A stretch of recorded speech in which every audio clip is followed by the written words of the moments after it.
Good morning, good afternoon, good evening. You're welcome to the End Time Truth Television. The video you're about to watch, like usual, will end me sticks and hugs, I know, but at the same time, I don't think either of both matters any more than the truth that I want to share on this platform with you.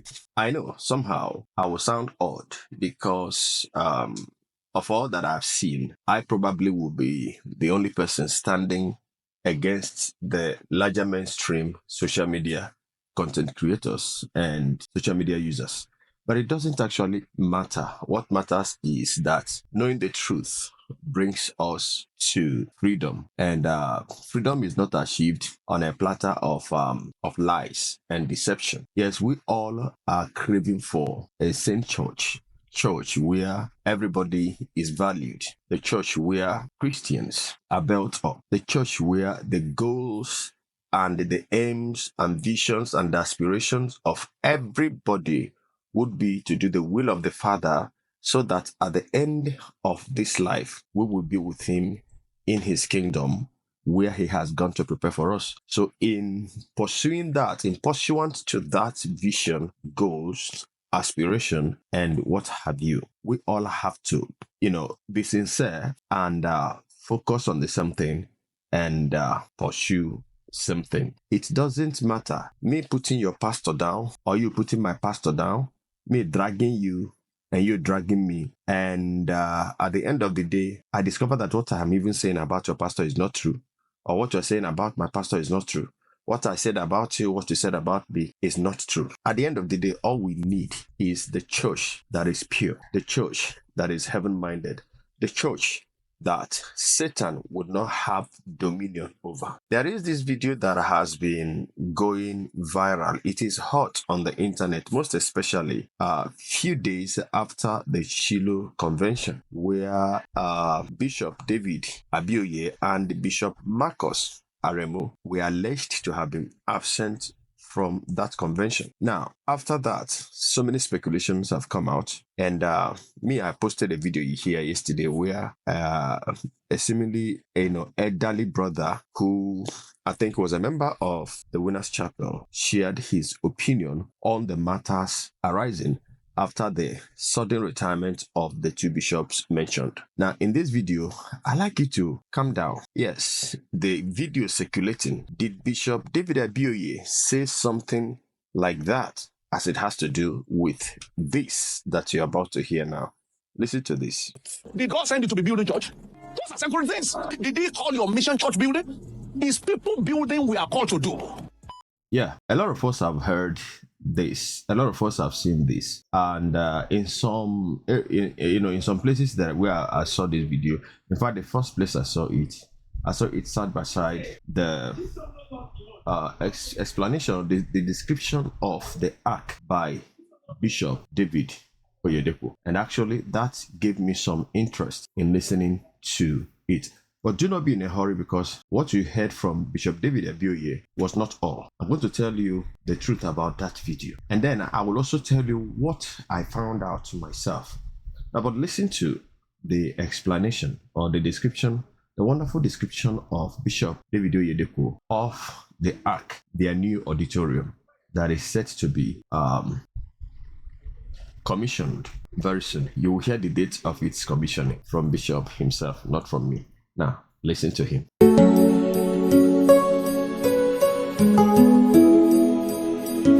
You are welcome to the End Time Truth Television, the channel for the lovers of truth, for the truth of the end time. So if you are a lover of truth, give us a subscription, and God bless you. Shalom. Can I show you something? The ark that God is building himself. There is no place on this earth that has that spark to it. They have checked. Wow, hallelujah. The largest fan in the world today is 250. or 253. Now, this one is 318. Wow, Jesus. Wow. That is the engineers around the world are going through Spain to have it done. Yes. That tells you anybody can ask all things. You have stadium like Playboy Stadium, you have those great stadium, and a stadium in China. There is no that has to stop. Beyond all you can ask. So it becomes a global case study.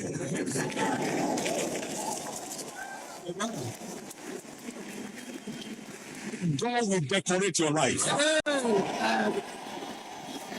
Obedience. Yes, sir. This is the place. Yes, sir. Know your church, set records and breaks them. Yes, sir. The new sanctuary is the largest roof structure in the history of construction in the world. The largest. The largest. It has been searched. We have looked for them. We can't find them. Not that we're looking for them to compare. We're looking for who can do what we're doing. Not one is near the daughters. And no stress, no strain. The greatest and good of your life will be stress-free. Major global companies are now indicating interest to have push-on system. I mean, globally quoted international companies. So in church, my God, God is taking you somewhere. Don't give up. Yes, sir. Thank you, Father. In the name of Jesus. I must confess to you, what the Lord is doing on their project, I don't know. Yes, the raw hand of God. Raw. 20,000 facility for children in the building. Awesome. 1,200 restrooms. You go to restroom, you are back on your seat maximum 7 minutes. Basement will take 330 cars, 330 cars in the basement. 129 escalators, elevators, travelators. Amen. A depressed economy. Is it depressed in a battered economy? Without any stress on the young or the old, without any sponsor hanging somewhere, without consulting with any bank or any, God will surprise you. The last Shiloh that we hold in this sanctuary called the Faith Tabernacle is Shiloh 2024. The next Shiloh we hold at the Ark. Now put it down. The dedication date for the Ark, 29th of November 2025. Time 10 a.m. in the morning. All right. You're highly welcome. Again, now put at the back of your mind that the video of Bishop David Abioye that you saw, that was not all that I want to show you from that video. And from there, we discuss on this contextually. But then I'd like to start from the point of view that, Bishop said, no stress, no pressure, either on the old or young. That means that nobody was coerced, nobody was pressured to donate or contribute to the building of this ark, which is excellent. Now, if you criticize me for taking the stand I want to take, or I am taking on this video, now, you will be justified. You will be right. However, I do not know whether the justification will be from God, because I don't intend to do damage control for anybody, and neither do I intend to damage anybody's character. But we're going to look into this based on what I found looking up for other related materials about this same video. But then, your opinion is right. However, if your opinion runs contrary to the characteristics of Christians, of a Christian, then I wonder what you are up or what you're up to. Now, before I move on, like I said, if you criticize me here, you'll be right, because many of the things that Bishop mentioned in that the video that the building has, I've not seen them. I've not even gotten near them. I've only traveled, on few occasions. I mean, entered elevators few of the times. All right. I've not, as much as I I don't remember myself being in a building that could seat 20,000, 30. I think the highest crowd that I've mixed up with was that year when I attended the experience at Tony Stadium for the first and very last time. I'm not the type of a person that enjoys being in the crowd. I don't enjoy being in the crowd. So I was there because I just wanted to have a glimpse of the one who came to that program, I think for the very first time. So I had the opportunity to be there, and I went. Now, so you'll be right. Whatever you say about me here is right. Okay. But then before I delve into it, what if I tell you that the narrative being, speculated, the speculations there, and what people are distributing out there about Bishop Abioye, and David Oyedepo is true and lie at the same time. Now, before I move on, I'd like you to listen. Remember what you heard before, and we are contextually what Bishop Abioye was talking about. Are no longer having shame. That's why sin and Satan is thriving in the church. We have become so stubborn that we are not even prepared to take correction. How many members are taking correction from their pastors today? Why? He's a big man. He has money. If they rebuke him, he will withdraw his money from the church. If they rebuke him, his fast tight being withdrawn will affect the church. Now, listen that he didn't just start talking about this. He was talking about the decadence in the church. And from this, he was even indicting himself and most of his colleagues, because there is this kind of contempt that has entered the church. Now, the leaders don't have firm spiritual control over the led because of the carelessness and the indiscipline that is so much, even from the leaders. Of course, if you're not disciplined as a leader, who then would listen to you? Now, because pastors and bishops have started worshiping money, he spoke about tithe and offering first before what you hear next. So it's not as if he started talking about building. These are the things that even you can see it. That sin is glossed at. Sin is looked away from. Nobody rebukes big men again in church, because if you rebuke them, they will stop coming to church. If you tell them the truth, they will stop giving their offerings. Of course, when they leave the church, they leave with their offering, they leave with their tithe. And then the pocket of the pastor will feel it. The pocket of the bishop will feel it. So instead of telling them the truth, you pamper them, cover their sins, and let them just come get their money. But is this what they were called for? No, this is not what believers, are called for by Christ. Now, he went ahead to say this. Carry your tithe away. Carry your tithe away. If we rebuke him, the church building project may be altered. Did God send you to be building church? The church building project, not any specific church building, but the church building in the conscience of the persons listening to him, because obviously he was addressing people. And in that meeting, there could be somebody who was guilty of that. Now, let us listen to it again, please. Let me rewind a bit. Carry your tithe away. Carry your tithe away. If we rebuke him, the church building project may be altered. Did God send you to be building church? Those are simple things. Did he call your mission church building? It's people building we are called to do. So how do you, because of your church building, not tell the person that needs to hear the truth, so that his life will be built? And so you concentrate. Okay, let me not tell him anything, because if I talk to him on this, this is a style of life, he will leave, and he's leaving. He will pull away his financial resources, and the church building project will suffer.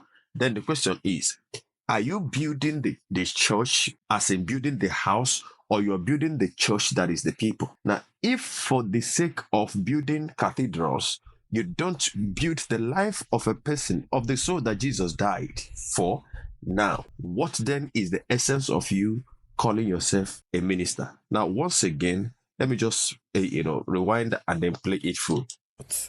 Did God send you to be building church? Those are secular things. Did He call your mission church building? It's people building we are called to do. Are no longer having shame. That's why sin and Satan is thriving in the church. We have become so stubborn that we are not even prepared to take correction. How many members are taking correction from their pastors today? Why? He's a big man. He has money. If they rebuke him, he will withdraw his money from the church. If they rebuke him, his fast tithe being withdrawn will affect the church.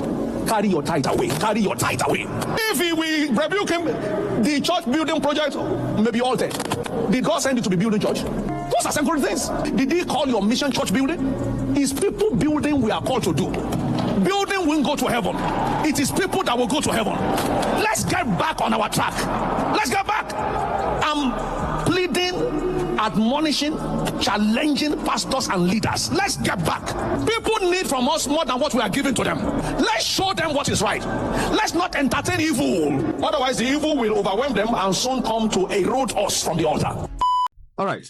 So now this was the whole I could get. I made frantic efforts to get this video, to get a bigger one. I couldn't see.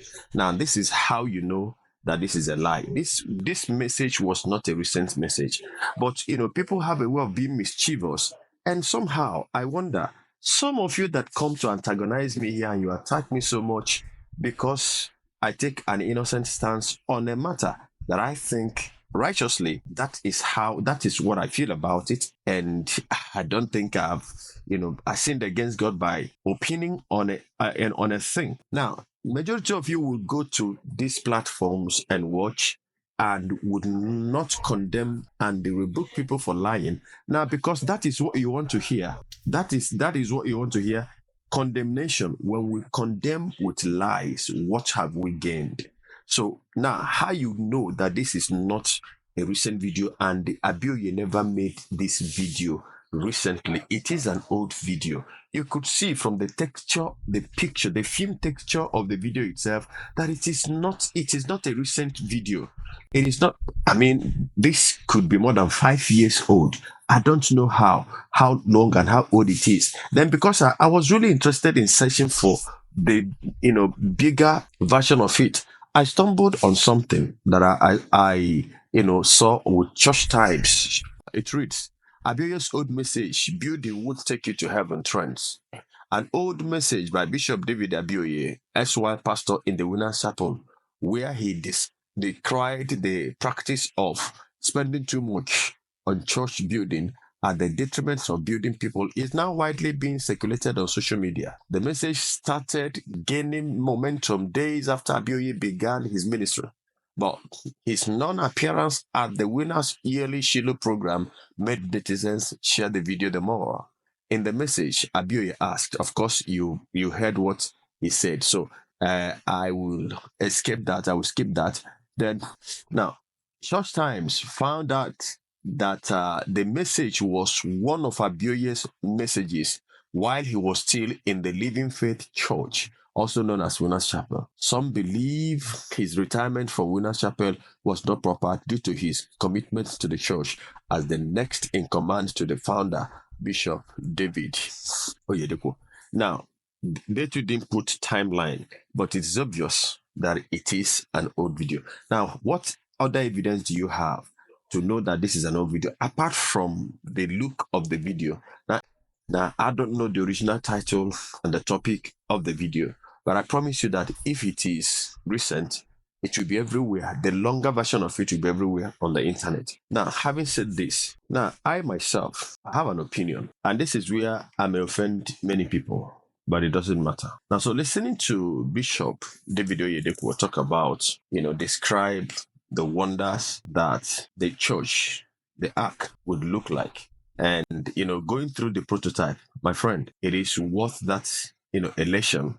It is worth the joy that the bishop exhibited, and even the members.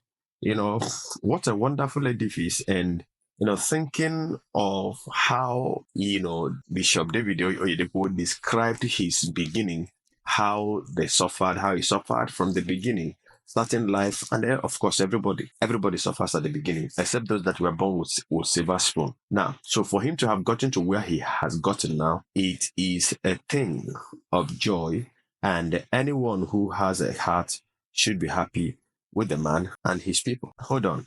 Don't stone me yet. Don't stone me yet. Now, but while I was looking for something, I sort of wanted to know the highest sitting auditorium in Nigeria. You know, because I used to know that the Dome, the Dunamis headquarters, is 100,000, sitting capacity. All right, let's see what the biggest church in all of Africa is all about. Okay.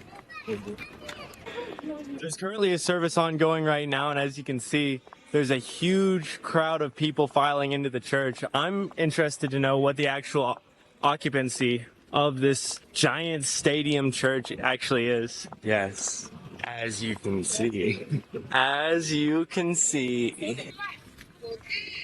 You first timer, if you are here for the first time in Dunamis, can I receive you? God bless you. Today is your first time. Let me receive you. God bless you. You're welcome. You are welcome to Dunamis Gospel International Center. Today is your first time. Can I receive So what do you? you want to tell a first timer? Thank you. First timer is a special guest for that day. Special seat, special gift. Special seats? Yes, special seat, special gift for the servants of the Lord, for our daddy. So you come, we give you the seat, you sit. They will call us a call. Then you come, daddy will now bless you people, then give you a gift. You pray for you people to give you a life to Christ and for preservation. Can we go there? Yeah, we can. You want to stand up? Asked one of the security guards how many seats there are in this place, and he said 100,000, and I also confirmed it online. So that's the answer to my question, 100,000. And from all I got as well, they said that this ark also would be 100,000 capacities. I thought it is 120. I was hearing 120,000 before. So I decided to check. And so I found out on Wikipedia. Of course, we can trust Wikipedia to a certain level that it cannot mislead. So I found the list of the biggest auditoriums in the world, not in Nigeria this time around. Now I'm going to read them out to you. The first on the list is Hand of God Cathedral Association Salvation Ministries. Year completed. It is still under construction. Capacity 120,000. Location Port Harcourt, Nigeria. The Ark Living Faith Church Worldwide under construction. Now here Wikipedia said it's 109,345.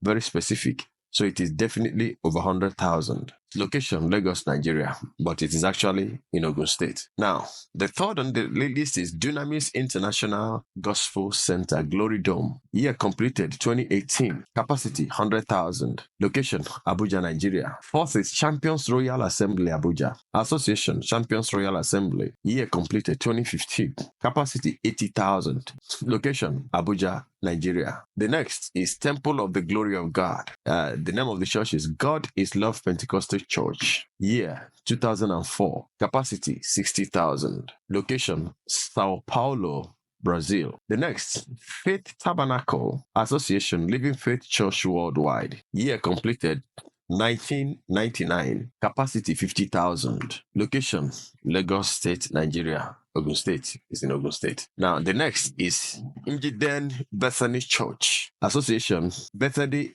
Indonesian Church. Year completed, year 2000 and year 2009, maybe reconstruction or something.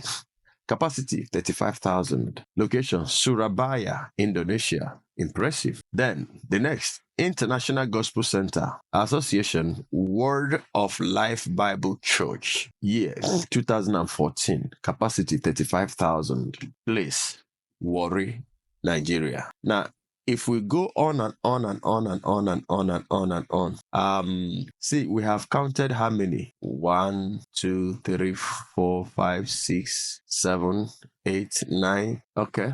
Let's take more. United Family International Church, Shitungwiza.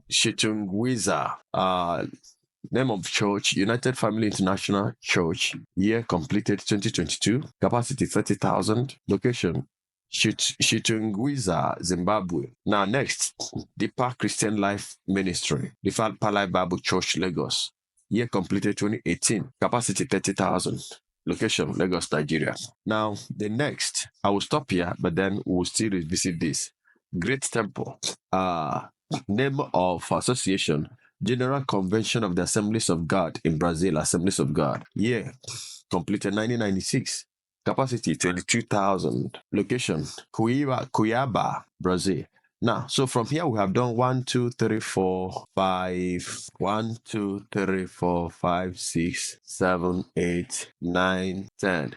Deeper Life Bible Church is number 10. We have done 11. And if we do more, so the rest, 18,000, 16,000, till the list here is around 10,000. Now, did you notice that the first how many? 1, 2, 3, 1, 2, 3, 4, 4. The first 6. Nigeria came first, second, third, and fourth. Only the church in Brazil, God is Love Pentecostal Church, that broke the line. I came fifth. Then Winner Chapel came fifth. So the top 5, Nigeria came first, second, third, and fourth, and with very big distance. And when I consider this, I look at this as in, now when Winner Chapel built their auditorium in 1999, it was definitely the highest in the world. It was the highest in the world that time. That's in, they held the world record that time, until the church in Brazil, God is Love Pentecostal Church, came up in 2004 to build their own capacity of 60,000. That toppled Winner Chapel. Now, fast forward from 1999 to 2024, you're talking about 25 years, and then they have been toppled. In being toppled, now, you see that this is like competition. So the 60,000 capacity thing, which is the highest in the whole of America. Note that USA is not even in the first 10. No church in the US ranked in the first 10. No church in the UK ranked in the first 10. That was why when I saw Indonesia, that is, I think Indonesia is, they have Islam too there, much present. So for them to have that big church there is impressive. Honestly speaking, it's impressive. Am I against having large capacity cathedrals? I'm not against it. But then when we arrive at something, you will understand why I am sounding this way. So you see that now when Winners 25 years down the line, they have been toppled by the church in Brazil, and after the church in Brazil, the Champions of Fire, the church of Brother Joshua Iginla, came, toppled them. And you see, at times it will be like, let us do this. Nobody can match this. Nobody under the sun can match this. And after this feat has been achieved, you see, they talk about it and talk about it and talk about the highest, the largest, the highest, the biggest in the whole world. Now, you see, the Bible tells us that the fashion of this world, it is temporal, it fleets by, it passes away. There is nothing like, you see, anybody that says nobody like him under the sun, I don't know how to classify the person. So Iginla came, he came up in 2015 and they gave us 80,000. And as at that time, it was the highest in the world. And so his own reign did not last. In 2018, Dudamis came with a shocker and toppled Iginla with 20,000. And it was like that would be the last of it. That will be the last straw that will ever break this camel's back. Mind you also that Fifth Tabernacle of today at some point in time was like the most beautiful bride. It was the talk of the town then. But you cannot compare it, even no matter how beautiful it still looks today, you cannot compare it with what is coming up today. So that confirms the fact that nothing actually is forever. Everything in this life, everything on earth is temporal. Eventually, they've been toppled and toppled and toppled. Now they came out building this, almost 110,000 capacity. But still in that, you still have the church Salvation Ministries. I think this Salvation Ministry is the church of Bishop David Abioye, 120,000, which is the highest in the whole world. In Nigeria, in Africa, everywhere is the highest. Though still under construction. But there were some specifics that Bishop David Oyedepo mentioned about his ark that probably will be difficult as it is now, but not impossible for any other church to match. But believe you me, give it time. Other churches will arise that will want to outdo this. Now, why did I have to do this, all this? Now, you look at the world, you look at Nigeria, you look at, please don't misunderstand this. I'm happy that the church is gaining ground, but I'm not happy that as we are gaining ground, establishing, building big cathedrals, we're not gaining ground in righteousness. We're not gaining ground, in being exemplary to the world. Still, till tomorrow, Nigeria is still termed the most corrupt country in the whole world. Criminals, Yahoo. The green passport is like, it's like a taboo. It's like a disgrace. It's like leprosy.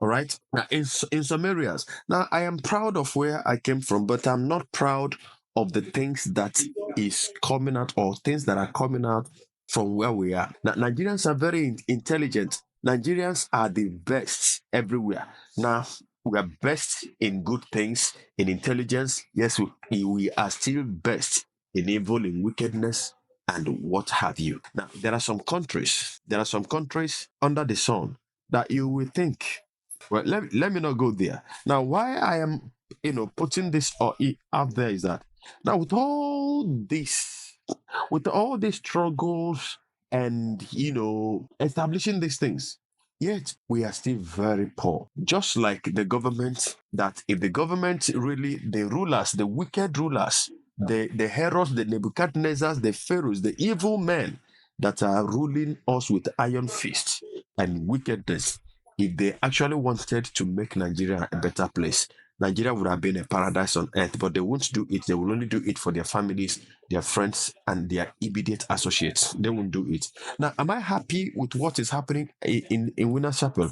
You see, what is happening in Winner Chapel? For the first time I went to the Redeemed Camp, the very first time, I didn't cover everywhere, but the few places where I was at, I was so impressed. And the things I found out, I told myself that it is actually a picture, an imagery that describes the fact that Nigeria can work if the leaders are visionary. Now, the vision of one man metamorphosed into what we saw. That's I feel like that place is much more than a village, because I used to see it while I was in a vehicle, we drive past traveling down the east. So my mental imagination of the Redeemed Camp is actually that auditorium alone that one used to see while you are driving past the express. I didn't know that you have a village of its own there.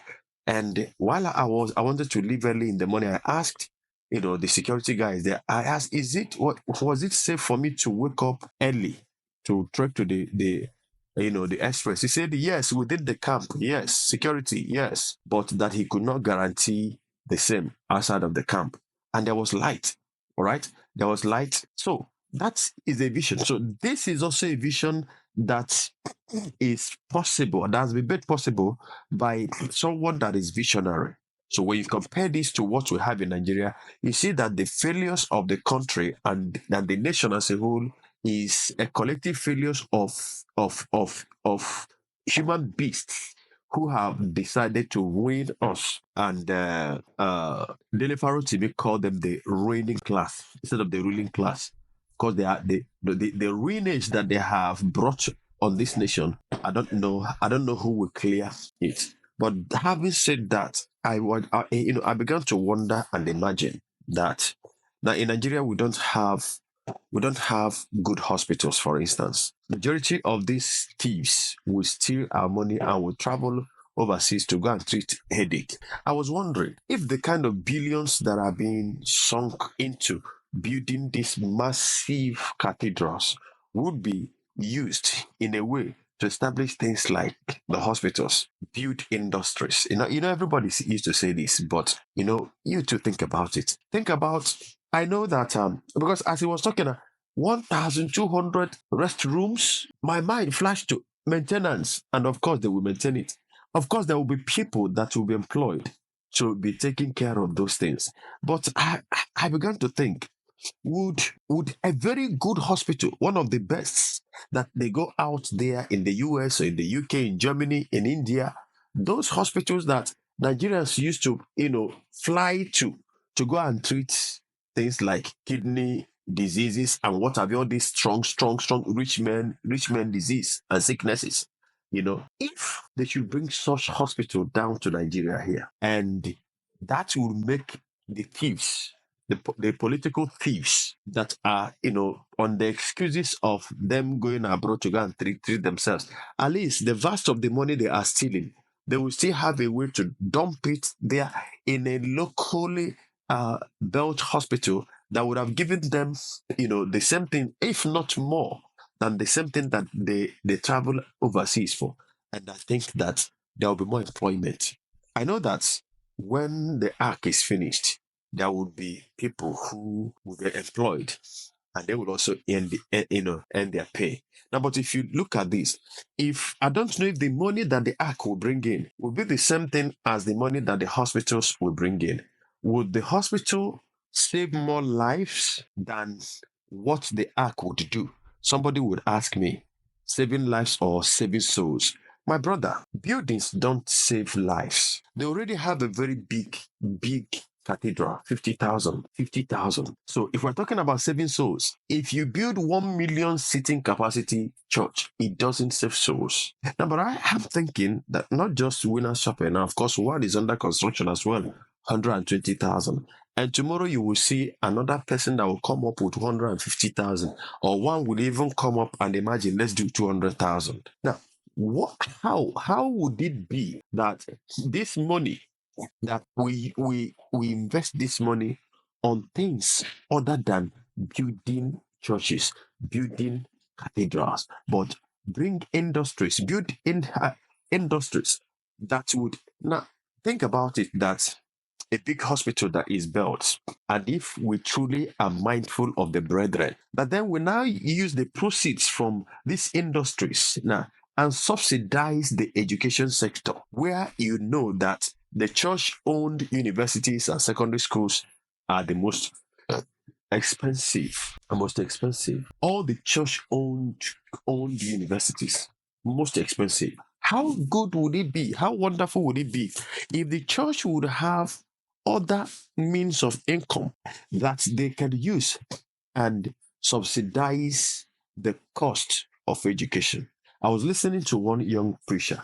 He was talking about the ideas he had about cryptocurrency. That what he wanted to build was a currency that will be for the church, that in a case whereby the world denies the church access to these things, that the church will fall back on her own.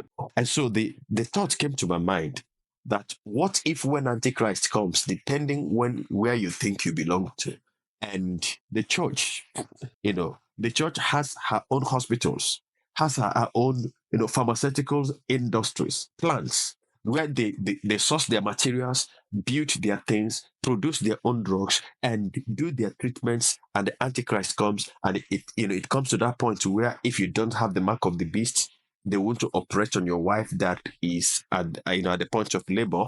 They won't operate on that appendicitis, on that hernia, and they will leave the person to die. You go to a chemist shop to buy drugs, and you need an insulin, for instance, and when you are getting to the door, the attendant will say, let's see your hand, and you are not having the mark, either here or here. And he said, no, you don't qualify. Now, do you understand that time is coming where people, if you have done your BVN, you have done your NIN. When BVN came out, not so many people took them seriously until banks began to deny people access to their money. Everybody began to rush to do BVN, and the same thing also with NIN by force. So when the number of the beast shall come as well, it will be like that. You don't understand now. But the church is just thinking about we're just boxing ourselves in a very little corner, in a very little enclave, in a very little portion of the vastness of this ocean that is called the world and its life. Unfortunately, I know you will stone me. I know those whose churches appeared here would stone me, but it doesn't matter. I'm not saying that it is bad, but I'm thinking like, what if? What is even wrong if these churches would use this money and establish vehicle producing plants? Go to Japan, get connections. What is wrong if they can build something that could generate their own power. What is wrong? These 10 churches, the first 10 churches in Nigeria, can they come together?